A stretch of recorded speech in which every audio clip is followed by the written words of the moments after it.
of course, I hammed it up. I was like, okay, well, I'm gonna do this. I'm just gonna do it. And the kid, of course, we're a bunch of like fourth graders, and so they're kind of talking like this, and saying their lines, and then I come out, hey guys, how's it going? And just sorry to everyone's ears there, but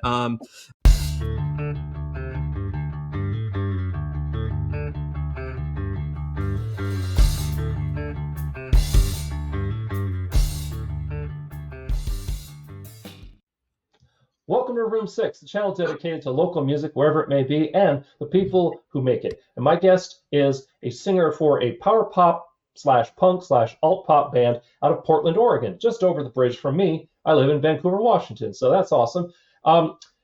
He is equal parts songwriter and band leader. He has a doctor of education and a culinary content creator. His single, I Wish You Were Here, is out now, and stick around because we'll see the music video for that after this interview. Please welcome to the channel, CJ from CJ and the Hawthorns. Say hi. Hey, how's it going? Yeah, beautiful. You did your homework. I love that. That's great. Real quick thing though. Song's called "I Hope to See You Soon," and I Wish You Were Here. Oh, geez, I'm sorry. Oh no, it's okay. I am a Pink Floyd fan, so I hope to see you soon.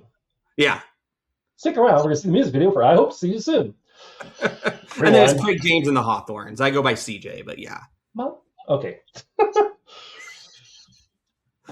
It is all good. It's a lot of words. It's a lot of like syllables and a lot of like initials and stuff. It's totally fine. Yeah, It's live. This is the last interview of 2025, as evidenced by my Christmas colors.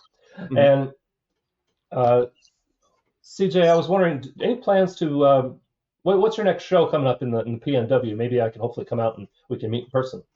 Yeah, absolutely. I think it's cool that you're up here in our neck of the woods too. For some reason, I had in my mind that you were in Las Vegas for some reason. I don't know why. That's because for over 5 years I did it in Las Vegas, and then we moved up here about a year and a half ago. And, okay. Yeah, and so I was hey, welcome. Perfect. Yeah, no problem. So we have a show at the Hawthorne Hideaway, no relation. On Saturday, January 10th, we have our EP release show, which is going to contain 3 songs off of our eventual full LP 12-track album that'll be coming out hopefully by the end of 2026 or maybe early 2027. We're releasing 3 songs at a time that is going to culminate in a full 12-track album. So this is just the first 3, phase 1, if you will. So very cool. Well, hey, let me know when, send me the deets basically, and if I can, I will swing by. Hawthorne Hideaway was my first show I went to when we moved up here, so I'd be excited to go back and see. I think his name is Otis, the guy who runs it. Mm-hmm. Yeah, no, it's a really cool little venue. I think they're under new ownership now. I think they're like a Twin Peaks theme bar or something like that. But they're really, it's a really cool place. I've been to a number of shows there. It's a really, really small venue, but it'll be fun. It'll be an intimate show. It'll be really fun. So because of course it'll be Twin Peaks themed. Oh yeah, of course. Now up here, of course, yeah. And then we're gonna be joined by a couple other really great bands on that bill as well. Side Note, Still Golden, and Stab in the Dark. All really, really great. Punk adjacent bands, emo, pop punk bands. It's going to be a really great night. Right on. By the way, if you want to be like CJ and be featured on the channel, whether reviewed, interviewed, or both, hit me up down below using my email address or by clicking the Room 6 social media link. You'll see all the things I'm up to online, as well as ways you can support the channel should you so desire, like maybe going to room6.shop and picking up some sweet merch for the musician in your life. While you're down there, feel free to like, share, subscribe, and do all the YouTube things. I appreciate you all, and thank you. All right, back to you. Don't forget to hit that bell. Hit that bell for notifications. Yeah. Honestly, I'd rather you subscribe than worry about notifications. Sure, absolutely. Yeah. I've done YouTube and stuff like that. I know the. Yeah. I have subscribed to people and clicked none on the bell. I admit it. Same, yeah. Okay, so first, I want to start off with one of my usual interview questions, and OG Room Sixers, you know what's coming. And I wanted to talk about your earliest musical influence, and by that I mean, do you remember a moment where you said, "I want to do that"? Yeah, so I think like when I was just getting into music, I was pretty young. my first, I would say, like real like favorite artist growing up was Weird Al, of all people. Good old Weird Al. Love him, still love him, absolutely adore that human being. And I don't know, it was just kind of like fun and quirky. My uncle and my cousins have all been, they're all like big musicians and stuff like that. And that's kind of just where I was first exposed to Weird Al. I weirdly get a lot of comparisons to Weird Al, I guess. Now, I don't know. It's something, I don't hear it, but a lot of people comment on it. So I'm personally flattered. I don't hear it, but yeah. Now, as far as like getting into the music thing, so I grew up playing a lot of sports. I was definitely more like kind of interested in being like a professional like baseball player or something like that. And then got into music because of my cousin. My family obviously being in a band. So that's where I learned to kind of pick up a guitar. My mom had this old like Gibson acoustic that I just kind of started dinking around and just attempting to cover Green Day songs back in the day. And then my cousin started a band called Lancaster back in the early aughts, like 2001, somewhere in there. And I just loved that. And I've always loved the performing arts. Like I grew up doing like theater and stuff like that as well. And so music just seemed like a really great outlet to kind of do both things. Like, I mean, I would obviously really love music. I love the performing arts aspect of it. So that's kind of how I got into music. And then how I got into like punk music in general, or kind of how I went from like Weird Al to like Britney Spears and sing to like punk was my cousin was like, dude, you got to check out this band. He pulled something up on the internet. It was The Grouch by Green Day and What's My Age Again by Blink-182. And I was like, oh my God, what is this? And of course, because my cousin was into it, I was into it. And so, that's kind of like the evolution over the last like, God, I want to say like 28 years that's led to this very moment, sitting down with Room 6. So. Awesome. And I mean, I can kind of see personality-wise the Weird Al, maybe not so much the look. I think it's a theater kid thing. I don't know, but yeah. Yeah, maybe theater kid. So from there, I was wondering, I mentioned in the intro culinary content creator. Can you talk about the origin of Done Deal Delish? Yeah, absolutely. So I just kind of like I like creativity. I like the creative outlets of things like cooking and music and a couple other things. I do D&D content as well because I don't know. If I like something, I have to share it. I don't know. It's compulsive. Done Deal Delish started because I've always really cooked. I loved cooking. I think if I never went into like education or music, I was going to get into the culinary arts. And so that's kind of where that kind of started, doing everything from like cocktails, mocktails, cool recipes that I found online or that I enjoyed growing up. Everything from like my grandma's waffles to like an English dish I found online or something like that that looked really cool. So it's just kind of another creative outlet for me, but it's been a lot of fun getting on there and cooking and doing mocktails, cocktails, recipes. So it just kind of came out of like a little bit of boredom, but also just the compulsive need to share the things that I like. Right on. It's good stuff. I've definitely enjoyed the I guess we'll call them episodes that I've seen. Yeah, the bits. Yeah, exactly. Yeah. Thank you, though. I really appreciate that. No worries. Now, how long have you been performing just in general versus performing it as, and the Hawthorns? I think I got my first entrance into the performing arts world, aside from just being a dramatic kid growing up, if you were to ask my mom, was I was in fourth grade. We did a play. I'm escaping exactly what it was. My class did a play, and of course I hammed it up. I was like, okay, well, if I'm going to do this, I'm just going to do it.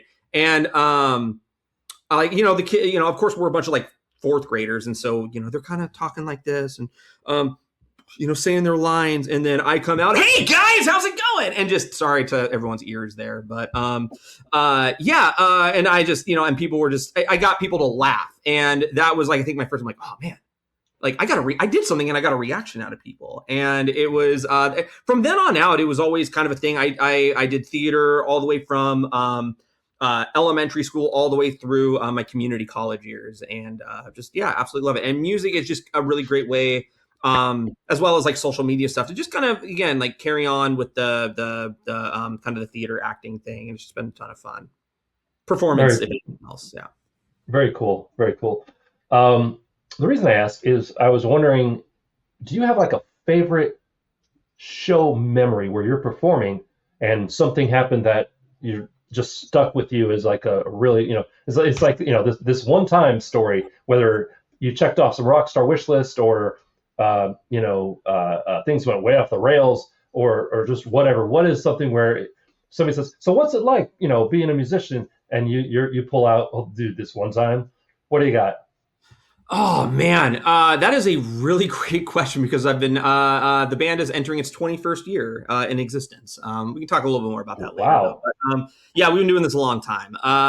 It was, gosh, so there was a show we did back in 2023. This is just the first thing that came to mind. I'm sure I'll think of something afterwards and be like, oh, that was such a cool moment too. But we were so when Blink-182 got back together, on their initial tour, they actually skipped Portland. And I was like, that will simply just not do. So we're going to put our own Blink-182 show and called it the Wink-182 show. And so we just learned a bunch of Blink-182 songs, did a couple of covers of our own songs.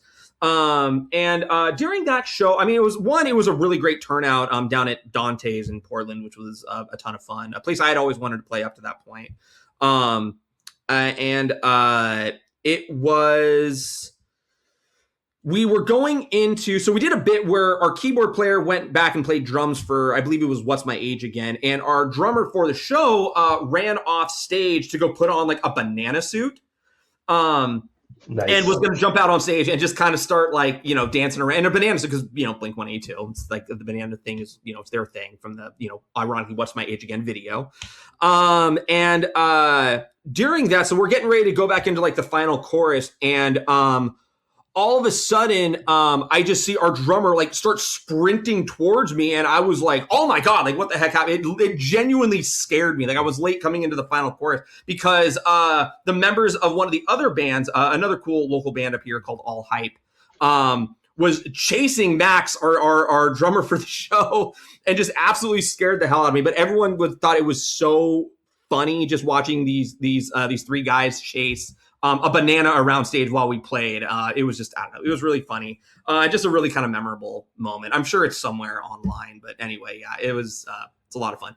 Other cool things that we've done. I think, checking off the wish list of playing with musicians that I grew up listening to. Our first like kind of like big show with other bands coming through town was with Bowling for Soup. And getting to play with them was just an absolute delight. I got to do it again a couple of years later. That was a ton of fun. And yeah, we got to play with bands like the Ataris, the Higher, why am I spacing there? Motion City Soundtrack, who just released an absolutely amazing album this year.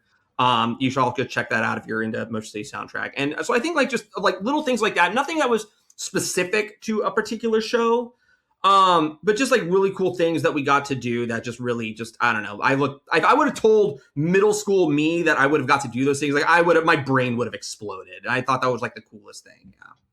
That is pretty cool. Awesome. You know what would have been even funnier is if while they're chasing him, he slips like on a banana peel. Mario Kart style. Yeah. He just kind of spins. Yeah. Oh my gosh. That would have been great. Yeah. That's good stuff. That's funny. A fun visual. Awesome. Stick around, by the way. We're going to be seeing that music video for, what is it called again? I Hope to See You Soon. I really want to call it I Wish You Were Here. I don't know why. I Hope to See You Soon by CJ and the Hawthorns. Which leads me into my next question. Can you compare and contrast, if you will, kind of talk about the differences in songwriting style and just, I guess, the ethos of the group? Can you compare and contrast Laurelhurst and the Hawthorns? Yeah, so actually, aside from just like some slightly different members and just kind of, getting older and playing music a little different than we used to. So Craig James and the Hawthorns is actually the third iteration of the same band we started back in high school in 2005. So it's like same band, same song, similar songs anyway. it's still very much kind of that more like, pop punk, I think, is like the genre I think most people associate us with. Very upbeat, but also written in a way that I think is a little bit more of like a throwback to those early aught years. One of the things that I used to always say, or like, I guess like, people are always saying nowadays, I'm like, oh man, you want to hear a song that sounds like it's from 2005? And I'm just like, hey, you want to hear a song from 2005 that you probably never heard?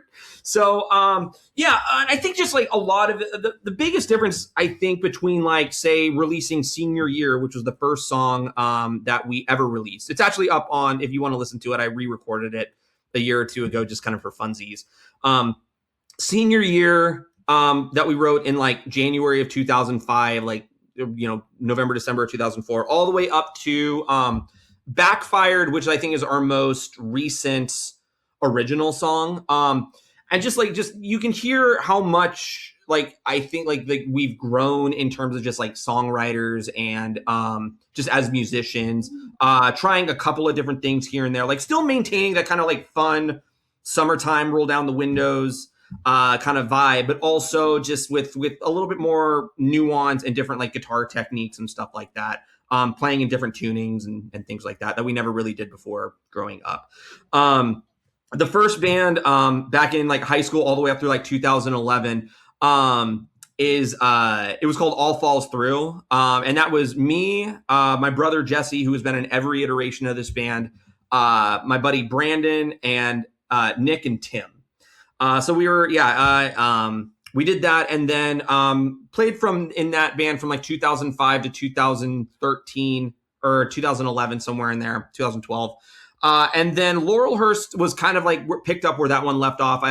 Like life just kind of happened, and all the members, aside from me and my brother, kind of just, life happened. We went our separate ways, did our own things. And by went and did our own separate things, like I'm still best friends with these people like to this day. And then Laurelhurst happened. I met my buddy Matt, and then my friend Max, and we started Laurelhurst, which was kind of picked up where All Falls Through left off. And then I was finishing up grad school in 2019, and just school was it was a lot. Grad school was an absolute just emotional like drain. And so, and then like, Max, our drummer, got a job and that had him move down to Eugene. Matt got you entered a new job. It was just more difficult for us to kind of keep that going. And then prior to that, I started Craig James and the Hawthorns as like just kind of like a side project, kind of whatever thing. And then in like February of 2020, we played like Laurelhurst like farewell show, and which was a lot of fun. It was an incredible show. But then, a month later, the thing that we do not mention in 2020 happened. So that kind of put rails on, like, derailed that for a little while. And then I just started writing some songs that didn't really fit with what I wanted Craig James and the Hawthorns to be, which I think was going to be a little bit more like indie folk kind of thing. But then I started writing some new songs, and the song that actually you'll be playing at the end, called "I Hope to See You Soon." I was really depressed, kind of being stuck inside, and just wondering if I'm ever going to get back up on stage and get to play music again. And it just kind of evolved into what it is. And I was like, oh, okay, so I guess Craig James and the Hawthorns is going to be kind of a continuation of All Falls Through and Laurelhurst. And here we are back in 2005, 21 or in 2025, going into 2026. 21 years later. And it's funny because like this is like I think the first time we've ever we're really settled in what we're doing. And what was really cool about Craig James and the Hawthorns is reuniting with guys like Nick and Brandon who were in the original All Falls Through back in the day, playing with them again, and then playing with our drummer Sam and our buddy Dan. Both of them were in their own band. Sam was in a band that we used to play with in All Falls Through back in the day called She's Not Dead. And then Dan was in a band called, is in a band called Second Player Score, actually in Vancouver. And he plays bass in that band. He plays guitar in our band. He played in the Wink 182 show with us, and we just loved playing with Dan, and he's just hopped on with us. And just a kind of an opportunity for him to play guitar as opposed to bass in Second Player Score. And that's just kind of what's all led us. That's kind of like, I guess, like the elevator speech of kind of how we went from there to jumping back on stage January 10th at the Hawthorne Hideaway. Tickets available now. Link in bio. No, actually, definitely check out the social media links down below in the description for CJ and the Hawthorns or Craig James and the Hawthorns. And I think I think you'll have a good time. Definitely tell them Room 6 sent you if I'm not there. And it's always fun when you get together with musicians that you have history with, and you already know each other's little idiosyncrasies on on stage and stuff. That's always kind of nice. You're settling into just a comfortable old couch kind of thing. Absolutely. Nick has been one of my best friends since like first grade. Like I think we've literally been friends now for like 22, 23 years. No, 30 to 33 years. Oh my God. Say you started playing music in first grade? Oh man, no. Like music was the furthest thing from our mind at that point. I think it was at that point it was mostly just like video games. Who am I kidding? Still is. But no, me and Nick go way back to like first grade. Literally, like I was just feeling adventurous one day. I was like, oh, this guy wasn't in our kindergarten class. I wonder what his name is. Tap him on the shoulder a few times. I was like, hey man, what's your name? He's like, oh, hey, I'm Nick. I'm like, oh, hey, I'm CJ. And he's like, CJ, that's a cool name. I've heard of a BJ, but I've never heard of a CJ. Yeah. We're in first grade. We just, but anyway. Wow. Yeah. And then Brandon, I met in middle school, actually.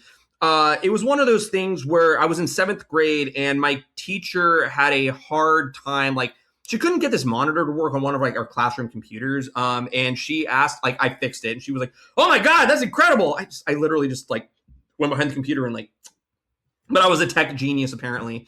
And she was like, hey, she like randomly called me up in the summer and was like, hey, are you free to like come like help around the school like during the summer and help hook up some computers like on like a random Wednesday or something. I was like, yeah, sure, whatever. And it's just what happens. That was where Brandon was there doing the same thing. Now, Brandon actually is like a tech genius. Like that guy knows everything there is to know about technology. But yeah, that's where I met Brandon. And then we met again in high school theater.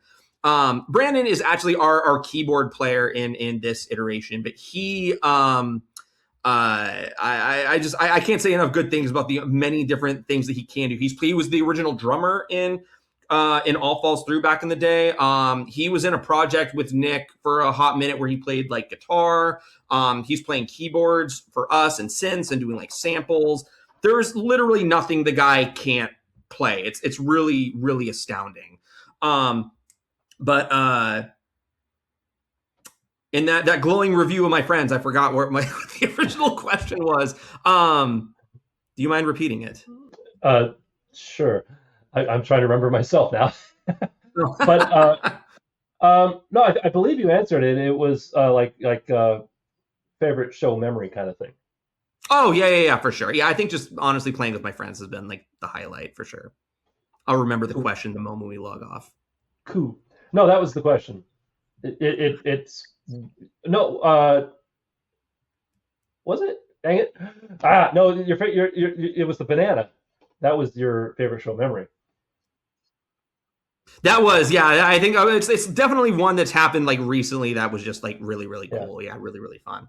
I remember. Yeah, like so. What was it like to reconnect with my friends to play music and stuff like that? Again. It's been really, really great.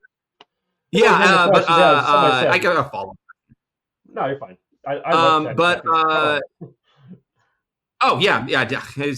I work in education. It comes with the territory, but no. I think what's really cool is that we all also have very different like music tastes. Like mine has always kind of revolved around like more like kind of like pop punk, emo punk kind of stuff. Everything from like Blink, Green Day, Alkaline Trio has been my favorite band for I don't know how freaking long. But like, Brandon really loves like Coheed and Cambria. Nick is kind of more like he loves like his blues rock. I saw your interview with Ivy League. You were talking about Nickelback. Yeah, like I know like Nick grew up like really loving Nickelback, but he loves like 80s guitar. And one of the things that we really kind of love about the genre of pop punk that we play is it's very friendly to things like guitar solos and stuff like that. And so that's something that we try to integrate into a lot of our music. Are definitely more like kind of like classic guitar solos and stuff like that, which is something from like the 80s that I absolutely love. And like I think like the pop punk, emo, whatever genre people want to identify us with, it's just a really great canvas for like really great like guitar work and guitar solos and stuff like that. And on the 3 songs that we're releasing in a couple of days, like you're really going to get to hear some of that guitar work in there. It's really, really awesome. I'm really excited for people to hear it. Sounds awesome. Look forward to it. So yeah, Nick and Dan absolutely crushed it. No worries. I mean, yes, no worries. So stick around. We're got a couple more questions, and then we're gonna check out that music video for. I wish you were here. I hope to see. I hope to see you. God. Where's my bat? I hope you have a bat. Oh, buddy. Oh my gosh. Okay, my dogs are losing. The dog's yelling at me. The dog is yelling at me. Yes, I will put in the appropriate insult from your dog.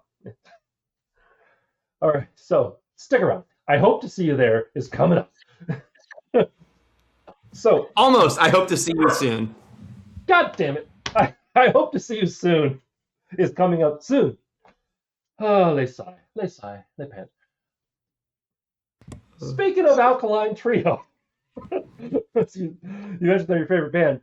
You performed Emma by Alkaline Trio in Spanish class?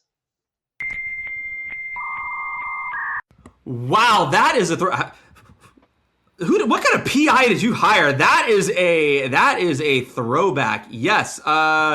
Yeah, that was a thing I did. I just covered Emma acoustically. Like I brought it. It was in a Spanish class when I was community back in the ye old community college days, and I brought a guitar just to kind of like show it off. And someone was like, "Oh, you should like play a song," and I was like, "Oh, okay. No me gusta encantar." But I did it anyway. I just ended up. I was like, it was the first song that came to mind for me was Emma by Alkaline Trio, which is something I just learned at that point. So, it's still one of my favorite songs to this day. I love it. It's a great song. Great album. I love that album. Nice. So, last question. You made it. Yay. Woo. Yes. And then we're going to see, I hope to see you soon. Bingo. Yeah, nailed it. I hope to see you soon. 7 times the charm. So we're going to circle back to that earliest musical influence question. We're going to jump our little time machine and go back and talk to little you that said, I want to do that. And what is one thing that you wish someone had told you or that you could tell yourself before you went down this twisted road that is making music? And don't say change your strings. Don't you change your strings? Although that is very true. Musicians, change your strings, especially if you're about to record. It's very important. I got that so many times in season 1 of this show over 6 years ago that I immediately wrote out a little card. Don't say change your strings. So, yeah. What do you got? Really, it's a PSA more than anything else. One thing I wish... I think, and now this is also going to apply to me personally. So I think if you are someone else who's like really trying to... I guess like make it in like the music industry, like whatever that means for you individually. For me, relax. Try not to get so bent out of shape with things you can't control. You can't always control how many people are going to show up to your show, regardless of how hard you try. You're not always going to control just like the way you can't get your amp to work in a particular day. You're going to meet a lot of people in the industry who, maybe don't have the same goals in mind you do, or you just don't really have aligned interests. And that's okay. That is perfectly okay to do. Not everything has to be perfect and smooth the whole time. So honestly, I think it's just relax and, control the things you can control and don't get too bent out of shape about the things you can't. Not that I was ever like mean to anybody or anything like that, but if I did have to give advice to anyone else, honestly, be as nice as you can to as many people as you can. Whether that be shouting out the promoter at a show or the sound guy or like the bartenders, security. there's a lot of work that goes into local shows, and like local music is not feeling super great right now. So even like little things like showing appreciation to the people who work so hard to make these shows happen in the first place, it's incredibly important. And I would say like go out of your way to make sure that you're thanking those people, because without them the show wouldn't sound as good as it does, it wouldn't look as good as it does, or even happen if not for them. So just be mindful of that as well. I couldn't say it any better. It really does come down to relationships, and even if it's just that small little relationship for that night, it matters. It all matters. Everybody's fighting their own battles.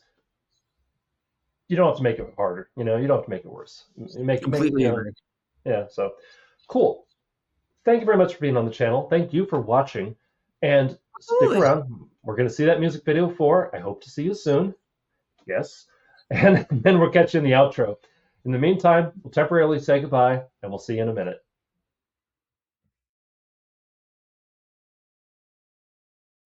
Okay.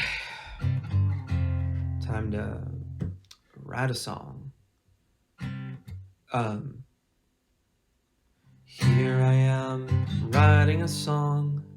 I'm gonna try to do this, so please come along. We'll start on C, we'll go to G, we'll double up on F, and I guess we'll see. I guess I'll write a song about the end of the world, or just another song about yet another girl. But times are tough for all of us. I'll cut to the chase and thus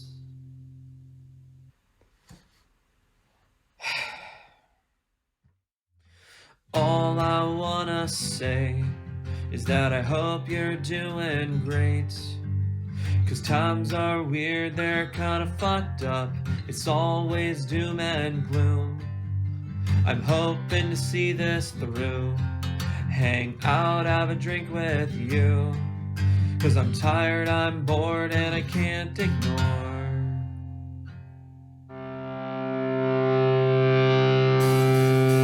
All the time that's passed, and I hope to see you soon.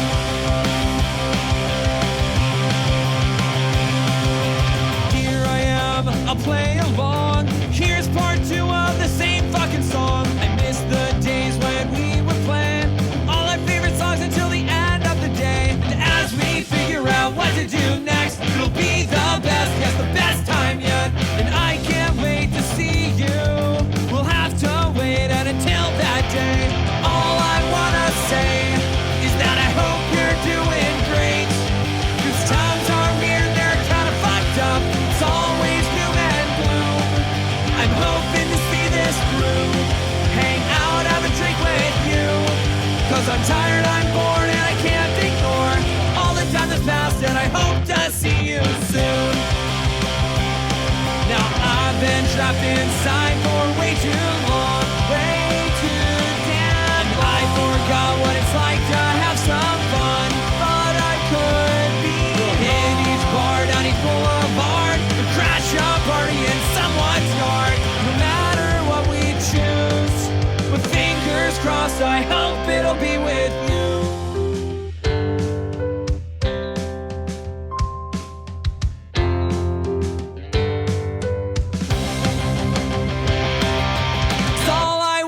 Say is that I hope you're doing great. 'Cause times are weird, they're really fucked up. It's always doom and gloom. I'm hoping to see this through. Hang out, have a drink with you. 'Cause I'm tired, I'm bored, and I can't ignore all the time that's passed, and I hope to see you soon. I hope to see you soon. I hope to see you soon. I hope to see you soon. I hope to see you soon, and I know I'll see you soon.